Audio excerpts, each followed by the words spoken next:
You gotta live life, man. I think the CEO life shouldn't be about working all the time. Yeah, profits are nice, but what's the point of profit if you don't fucking spend it?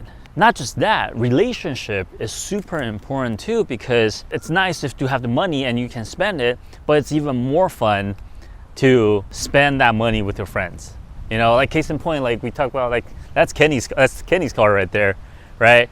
And I always say this, we love cars and I love driving mine, but the fun is like exponentially better when we all drive together. And guess what? If you don't have friends, if you don't spend the time and the energy to build on your relationship, who the fuck is gonna hang out with you? And sure, you can have a Lambo or a McLaren or Ferrari, whatever, but again, if you have the money and not the time to spend it or the friends to spend it with, there's no point.